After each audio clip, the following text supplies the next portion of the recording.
Cara mendapatkan kunci ilmu laduni dari Allah menurut Al-Quran dan hadis. Bismillahirrohmanirrohim. Sebelum menonton video di channel ini, mari luruskan dahulu yakin kita kepada Allah, bahwa makhluk ini tidak kuasa, tapi Allah yang maha kuasa. Belajar, menuntut ilmu, diwajibkan untuk semua muslimin dan muslimat. Hadis. Tapi hakikat ilmu datang dari Allah, bukan dari belajar. Begitu pula rezeki datang bukan dari kerja kita. Kita belajar karena perintah Allah dan sunnah Nabi. Jika Allah kehendaki, dengan belajar Allah berikan ilmu. Jika Allah kehendaki, dengan belajar, tapi Allah tidak berikan ilmu. Kunci ilmu laduni ini adalah karunia khusus dari Allah SWT. Men amila bima alima waratshulahu ilma malem ya'lam.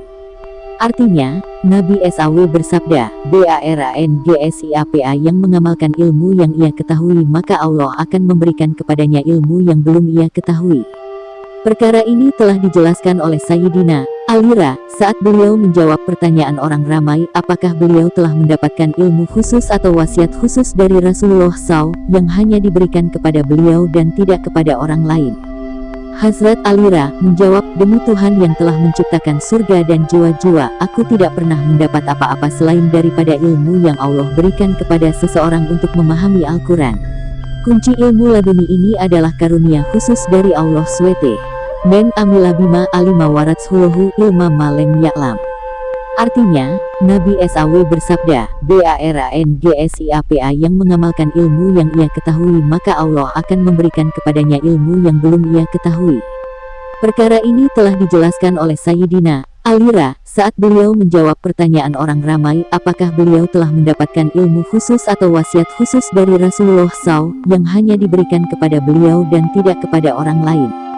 Hazrat Ali menjawab, demi Tuhan yang telah menciptakan surga dan jiwa-jiwa, aku tidak pernah mendapat apa-apa selain daripada ilmu yang Allah berikan kepada seseorang untuk memahami Al-Quran. Ibnu Abi Dunyarah berkata bahwa pengetahuan daripada Al-Quran dan apa-apa yang didapati daripada Al-Quran begitu luas daripada Al-Quran. Seorang pentafsir harus mengetahui 15 cabang ilmu yang disebutkan di atas. Tafsiran orang yang tidak mahir dalam ilmu-ilmu ini adalah termasuk tafsiran Bulraki, tafsir menurut fikiran sendiri, yang hal ini dilarang oleh SYARA. Para sahabat mendapat ilmu bahasa Arab secara tabi dan ilmu-ilmu lain mereka dapati langsung dari ilmu kenabian, Nabi SAW. Nabi SAW bersabda, barang siapa yang berfatwa dalam masalah agama tanpa ada ilmu maka baginya laknat Allah, malaikat dan manusia seluruhnya. Hari Imam Suyuti. Jadi ilmu laduni sama dengan ilmu dari Allah asbab hasil amal karena Allah telah tunjukkan cara mendapatkannya pada kita. Ilmu laduni dan cara, jalan untuk mendapatkannya di dalam Al-Quran dan hadis. 1. Takut kepada Allah. Kitab Al-Hikam, Syekh Ibnu Athaillah Al-Sikandari, Kepala Madrasah Al-Azhar Asy-Syarif abad 7 Hijriah, menyebutkan nukilan ayat dari Al-Quranul Karim. Wattaqullaha wa yu'allimukumullah kes. Al-Baqarah ayat 282. Artinya, takutlah kepada Allah niscaya Allah akan mengajari kalian kes. Al-Baqarah ayat 282. Sifat takut tunduk patuh hanya kepada Allah sangatlah mulia. Bukan saja ilmu laduni yang Allah beri tapi Allah akan tundukkan semua makhluk padanya, bahkan para malaikat pun akan berkhidmat dan senantiasa membantunya atas izin Allah sebagaimana maksud dari hadis Nabi SAW. Nabi SAW bersabda, men khofa minallahi khofahu kulla syai wa man khofa ghairallah khofa min kulli syai. Artinya, barang siapa yang takutnya hanya kepada Allah maka semua makhluk akan takut tunduk padanya. Barang siapa takut tunduknya kepada selain Allah maka semua makhluk akan menjadi sebab ketakutan baginya. Lihatlah kisah-kisah salafus salih kita, bagaimana pasukan dakwah sahabat berjalan di atas air melintasi sungai Tigris Irak, pasukan dakwah sahabat yang berjalan melintasi Laut Merah. Mu'az bin Jabal salat 2 rakaat maka gunung batu yang besar terbelah 2 membuka jalan untuknya. Para sahabat terkemuka boleh mendengarkan zikir benda-benda mati, roti dan mangkuk. Abu Dzar Al-Ghifari atas perintah Khalifah Umar beliau ditugaskan untuk memasukkan kembali lahar gunung berapi yang sudah keluar dari kawahnya, maka atas izin Allah, lahar panas tersebut masuk kembali ke kawah gunung tersebut. Hayatus Sabat.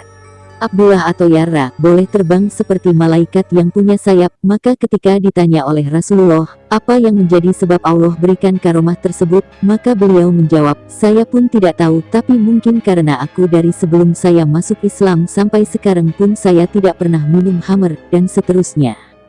2. Mengamalkan ilmu yang diketahui. Sebuah hadits sahih menyebutkan bahwa Nabi Muhammad SAW bersabda, "Men amila bima alima waratsuluhu ilma malem ya'lam." Artinya, Nabi SAW bersabda, barang siapa yang mengamalkan ilmu yang ia ketahui maka Allah akan memberikan kepadanya ilmu yang belum ia ketahui. 3. Tidak mencintai dunia. Alamah Suyutirah berkata, kamu menganggap bahwa ilmu mauhub adalah di luar kemampuan manusia. Namun hakikat bukanlah demikian, bahkan cara untuk menghasilkan ilmu ini adalah dengan beberapa sebab.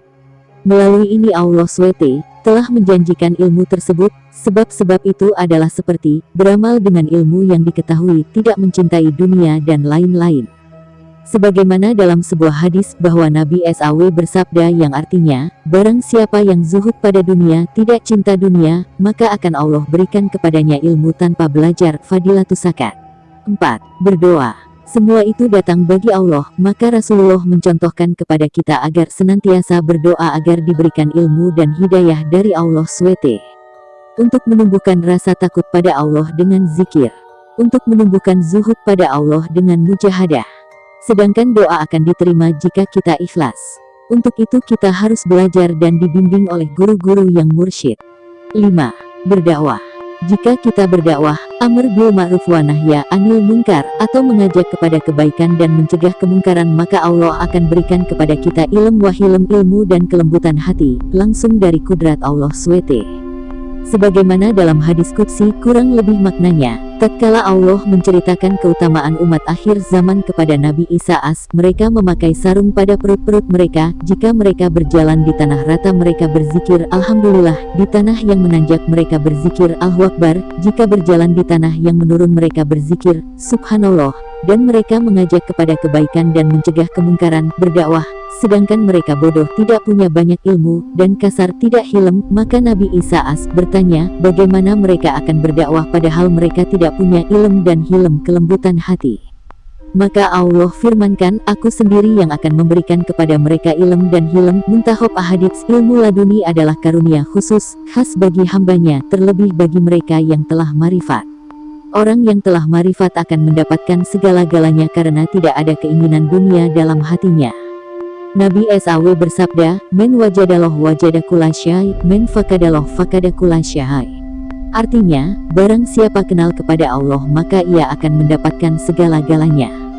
Barang siapa yang kehilangan Allah, tidak kenal Allah, maka ia kehilangan segala-galanya. Kumpulan khutbah Jumat Romo Kiai. Dalam kitab Kimiai Sa'adat bahwa ada 3 jenis manusia yang tidak akan bisa memahami Al-Quran. Pertama, seorang yang tidak memahami bahasa Arab. Kedua, orang yang berkekalan dengan dosa-dosa besar dan bid'ah. Ini karena dosa dan amalan bid'ah itu akan menghitamkan hatinya yang menyebabkan dia tidak mampu memahami Al-Quran. Ketiga, orang yang yakin hanya terhadap makna-makna dahir saja dalam hal-hal akidah, mengambil makna dohir dari ayat, hadits mutasyabihat, akidahnya bermasalah, mutazilah, mujasimah.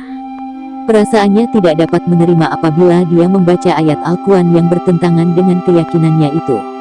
Orang yang demikian tidak akan bisa memahami Al-Quran. Ya Allah, peliharalah kami daripada mereka.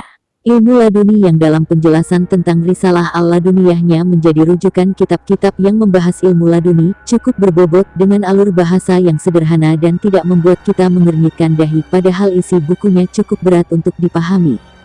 Kunci ilmu laduni adalah ilmu laduniyah robaniyah, yaitu ilmu pemberian atau warisan langsung dari kehendak dan urusan Allah SWT. Bagaimana bentuk ilmu ini dijelaskan secara konkret. Wujud ilmu laduni ini berupa ilham spontan yang memancar dari lubuk hati kemudian terpancarkan melalui akal dan fikir. Apa yang dijelaskan cukup konkret dan logis dengan alasan-alasan yang diterima oleh akal. Ilmu laduni bukan melulu ilmu supranatural seperti yang biasa digembor-gemborkan para ahli supranatural, dukun, dalam memasarkan produk jualannya, melainkan juga penemuan-penemuan ilmiah yang dinamis dan aplikatif.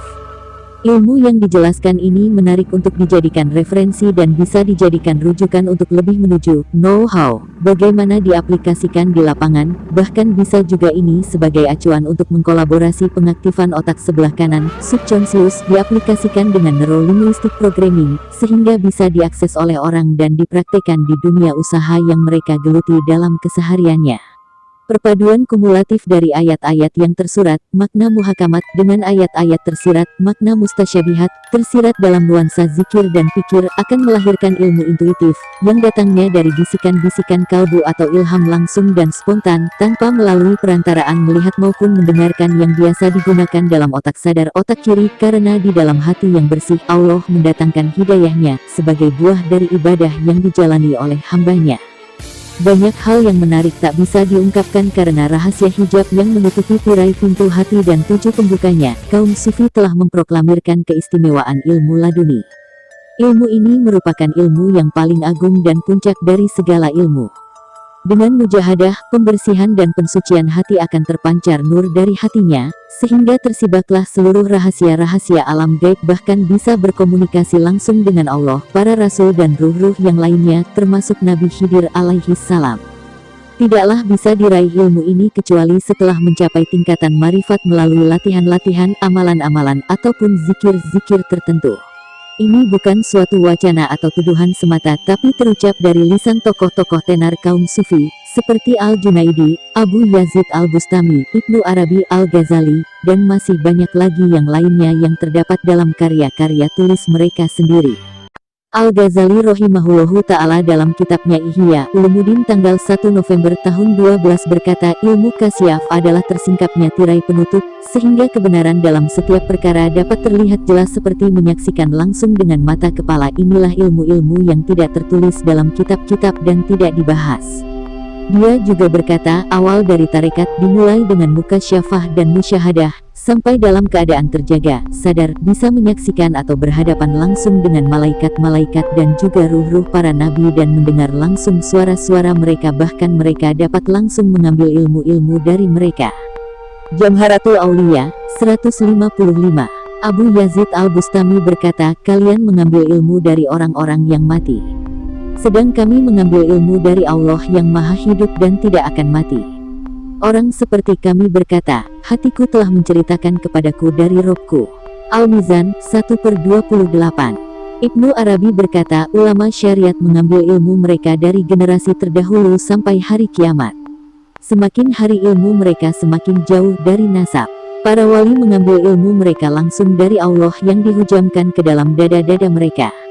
Rasail Ibnu Arabi Hal 4. Pencetus Wihdatul Wujud Ibnu Arabi ini juga berkata, sesungguhnya seseorang tidak akan sempurna kedudukan ilmunya sampai ilmunya berasal dari Allah Azza wa Jalla secara langsung tanpa melalui perantara, baik dari penukilan ataupun dari gurunya. Sekiranya ilmu tadi diambil melalui penukilan atau seorang guru, maka tidaklah kosong dari sistem belajar model tersebut dari penambahan-penambahan. Ini merupakan aib bagi Allah Azza wa Jalla, sampai dia berkata, maka tidak ada ilmu melainkan dari ilmu kasyaf dan ilmu syuhud, bukan dari hasil pembahasan, pemikiran, dugaan ataupun taksiran belaka. Ilmu laduni Ibnu Taimiyah, sebagai masukan pro dan kontra tentang ilmu laduni. Ilmu laduni, antara hakikat dan khurafat. Manusia dilahirkan di bumi ini dalam keadaan bodoh, tidak mengerti apa-apa. Lalu Allah mengajarkan kepadanya berbagai macam nama dan pengetahuan agar ia bersyukur dan mengabdikan dirinya kepada Allah dengan penuh kesadaran dan pengertian. Allah subhanahu wa ta'ala berfirman, dan Allah mengeluarkan kamu dari perut ibumu dalam keadaan tidak mengetahui sesuatu pun, dan dia memberi kamu pendengaran, penglihatan dan hati agar kamu bersyukur. An-Nahl 78. Pada hakikat, semua ilmu makhluk adalah ilmu laduni, artinya ilmu yang berasal dari Allah subhanahu wa ta'ala. Para malaikatnya pun berkata, Maha suci engkau, tidak ada yang kami ketahui selain dari apa yang telah engkau ajarkan kepada kami. Al-Baqarah 32. Ilmu laduni dalam pengertian umum ini terbagi menjadi 2 bagian. Pertama, ilmu yang didapat tanpa belajar, wahbi. Kedua, ilmu yang didapat karena belajar, kasbi. Bagian pertama, didapat tanpa belajar, terbagi menjadi 2 macam. 1. Ilmu syariat, yaitu ilmu tentang perintah dan larangan Allah yang harus disampaikan kepada para nabi dan rasul melalui jalan wahyu, wahyu tasyri, baik yang langsung dari Allah maupun yang menggunakan perantaraan malaikat Jibril. Jadi semua wahyu yang diterima oleh para nabi semenjak Nabi Adam alaihi salam hingga Nabi kita Muhammad sallallahu alaihi wasallam adalah ilmu laduni termasuk yang diterima oleh Nabi Musa dari Nabi Khidir. Allah subhanahu wa ta'ala berfirman tentang Khidir, yang telah kami berikan kepadanya rahmat dari sisi kami, dan yang telah kami ajarkan kepadanya ilmu dari sisi kami. Al-Kahfi 65. Di dalam hadits Imam Al-Bukhari, Nabi Khidir alaihi salam berkata kepada Nabi Musa alaihi salam, "Sesungguhnya aku berada di atas sebuah ilmu dari ilmu Allah yang telah Dia ajarkan kepadaku yang engkau tidak mengetahuinya.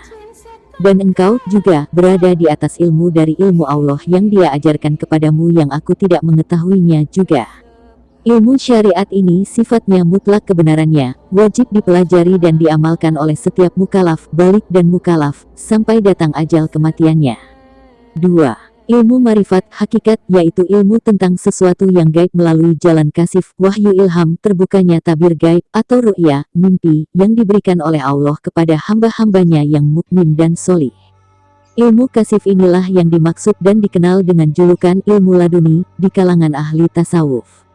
Sifat ilmu ini tidak boleh diyakini atau diamalkan manakala menyalahi ilmu syariat yang sudah termaktub di dalam mushaf Al-Quran maupun kitab-kitab hadis.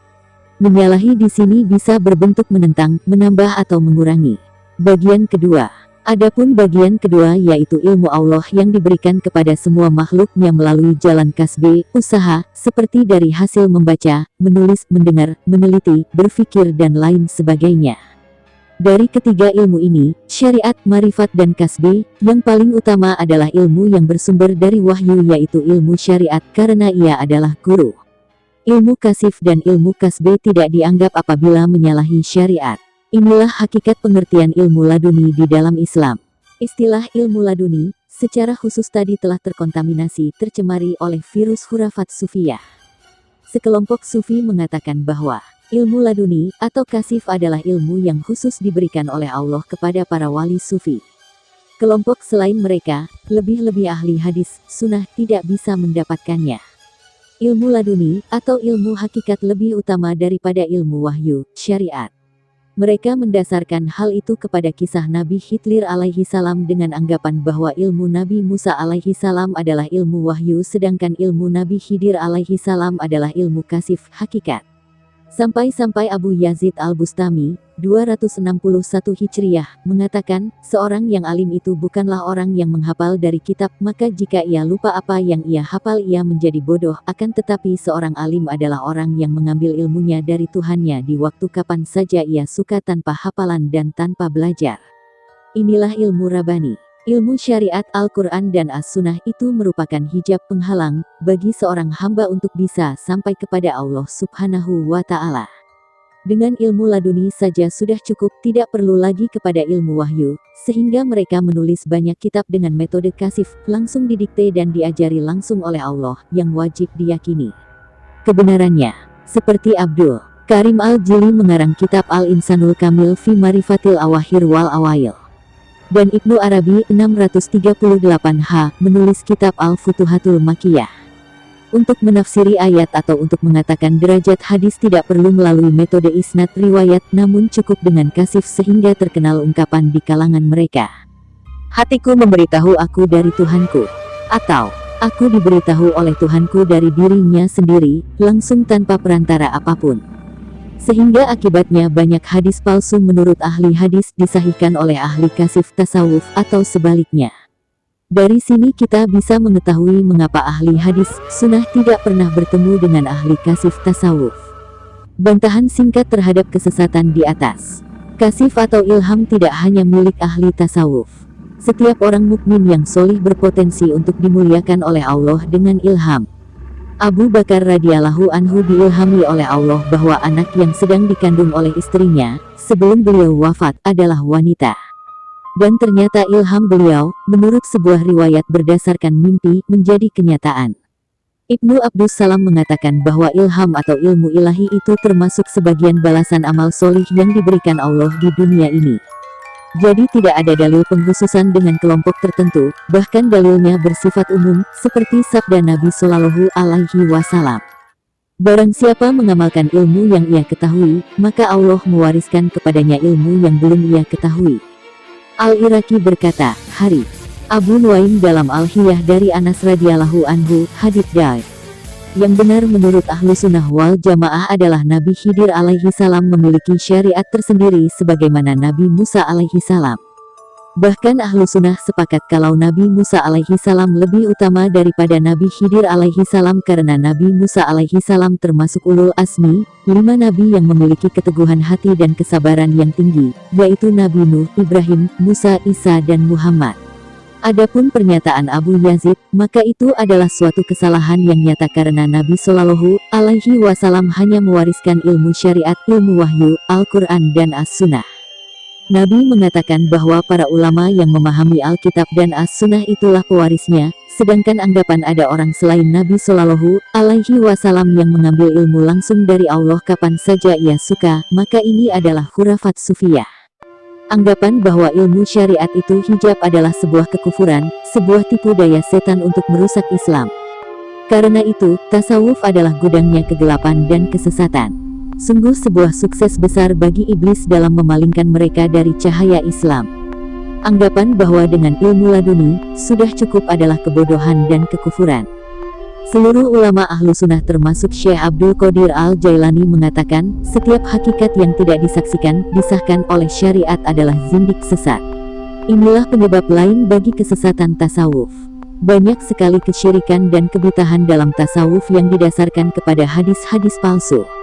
Dan ini pula yang menyebabkan orang-orang sufi dengan mudah dapat mendatangkan dalil dalam setiap masalah karena mereka menggunakan metode tafsir batin dan metode kasif dalam menilai hadis, dua metode bitah yang menyesatkan. Tiada kebenaran kecuali apa yang diajarkan oleh Rasulullah Shallallahu Alaihi Wasallam. Beliau bersabda, "Wahai manusia, belajarlah, sesungguhnya ilmu itu hanya dengan belajar dan fikih, faham agama itu hanya dengan bertafakuh, belajar ilmu agama, ilmu fikih. Dan barang siapa yang dikehendaki baik oleh Allah, maka ia akan difakihkan, difahamkan, dalam agama ini." Hari Ibnu Abi Ashim, Tabrani, Al-Bazar dan Abu Nuaim, hadits Hasan. Abu Hamzah As-Sanui, Maraji, menurut Ibnu Al-Arabi, dalam mengantarkan manusia untuk mengenal dirinya, untuk membawanya kepada proses kesempurnaan diri, ada beberapa tahap agar memudahkan kita, makhluk, untuk menuju sang Kholik diantaranya. 1. Ta'aluk, menggantungkan hati dan pikiran hanya untuk Allah. Dalam istilah lain dikenal dengan zikrullah, zikir kepada Allah. Dengan berusaha mengingat dan mengikatkan kesadaran hati dan pikiran kita kepada Allah dimanapun berada. Sesuai dengan firman-Nya, yang artinya, yakni orang-orang yang mengingat Allah sambil berdiri atau duduk, atau dalam keadaan berbaring dan mereka memikirkan tentang penciptaan langit dan bumi seraya berkata, "Ya Tuhan kami, tiadalah Engkau menciptakan ini dengan sia-sia. Maha suci Engkau, maka peliharalah kami dari siksa neraka." 2. Tahaluk. Tahaluk merupakan suatu upaya proses penyempurnaan diri melalui pengejawantahan sifat-sifat Tuhan yang maha mulia untuk dapat ditiru dalam sifat-sifat seorang mukmin, sehingga ia memiliki sifat-sifat mulia sebagaimana sifat-sifat Tuhan. Proses ini bisa juga disebut proses internalisasi sifat Tuhan ke dalam diri manusia. Seperti halnya banyak di antara kalangan sufi yang dalam hal ini menyandarkan hadis Nabi yang berbunyi, "Tahalak bi akhlaqi Allah", yang artinya berakhlaklah seperti akhlak Tuhan, atau tahalak bi asma Allah, artinya berakhlak dengan nama-nama Allah. 3. Tahakuk, aktualisasi sikap. Tahakuk adalah merupakan suatu proses untuk mengaktualisasikan kesadaran dan kapasitas dirinya sebagai mukmin, sebagaimana tercermin dalam proses tahaluk, untuk kemudian mengaplikasikannya dalam perilaku kehidupan sehari-hari. Ia merupakan proses terakhir dari proses pengejawantahan proses tahaluk untuk menuju manusia yang sempurna. Sebuah gambaran singkat menuju proses penyempurnaan diri manusia, yang berangkat dari pengenalan arti dan hakikat manusia itu sendiri, untuk kemudian sampai kepada Tuhannya. Demikian ringkasan buku, Mengintip Alam Barzakh, Ilmu Laduni, Buah Ibadah dan Tawasul, ditambahkan masukan pro dan kontra ilmu laduni untuk melengkapi pembahasannya. Inti amalan ilmu laduni. Program pembersihan diri dulu agar energi mengalir dengan lancar. Wirid Al-Wahhab Multi Laduni, sebanyak 361 kali. disusul dengan tasbih Subhanal Wahabil Kudusi la ilaha illahu wal fa'alu lima yuriduhu beberapa kali. Sambil berpuasa selama 40 hari. Atau cukup sekali dengan beriktikaf dan wirid al-wahhab. Laduni bahasa asing atau ar-rosyid, laduni iptek atau ar-rohmaan, laduni umum atau al-khobir, laduni alam gaib atau al-qawiyu, laduni beladiri atau al-alim, laduni agama atau al-mujib, laduni terapi atau al-majid, laduni bisnis atau al-malik, laduni membaca alam mencapai 7.000-10.000 kali, suci lahir batin, taubat nasuha, meninggalkan semua larangan Allah, disusul dengan puasa selama 3 hari atau 7 hari, boleh juga dengan mutih hati dan pikiran fokus memohon anugerah karunia laduni kepada Allah semata. Sebagai tambahan perbanyak juga wirid doa berikut. Biismika ya wahabu habliya izatan, bijahi jalalil izi minka takoronat, wahuzli ukulal alamina bi asrihim, wa abatahum bil ismi sihron fa abata. Dengan namamu wahai zat yang maha memberi, berilah saya kehormatan, dengan pangkat darimu dan kemuliaan zat yang mulia ambillah untuk saya akal orang-orang sedunia bersama anggota mereka dan jadikan mereka bingung dengan asmamu sehingga mengacaukan sihir, laduni multifungsi, sebanyak-banyaknya. Tiap hari sampai 40 hari atau ditambah dengan wirid an-nurul badi, multifungsi, pembangkit potensi diri yang terpendam, bawah sadar, seikhlasnya misalnya 260 kali tiap abis sholat fardu atau di malam hari, atau dengan wirid-wirid berikut ini al-mubdi'u, al-baki, al-muhi, al-baits, ar-rofi, al-kolik, al-mukodim, multifungsi, pembangkit potensi diri yang terpendam, bawah sadar dan multi talenta, juga, wasuba ala kolbi sa'abi barohmatim, bihikmati maulanal hakimi fa'ahkamat al-hikmah kebijaksanaan, atau wasuba ala kolbi sa'abi barohmatim, bihikmati maulanal adi ini fa'antokot, membaca sihati dan kasyaf 47 kali tiap hari. Keterangan, jumlah-jumlah wirid ini tidak mutlak tapi yang penting istiqomahnya, ketelatenannya, ini hanyalah wasilah, jangan dijadikan kewajiban, yang penting tugas-tugas utama Anda yaitu belajar dan mengerjakan PR harus diutamakan, berpikir, menggali diri, membaca, belajar dari, dengan alam dan orang-orang lain. Baiklah teman-teman, sudah mau belajar tutorial ilmu laduni di channel video saya. Dan jangan lupa teman-teman di subscribe dan like kalau sudah subscribe. Semoga Allah membalasnya kebaikan teman-teman, diberikan kesehatan, dilancarkan rezekinya, amin, amin ya robbal alamin. Robik firli wali wali daya, amin.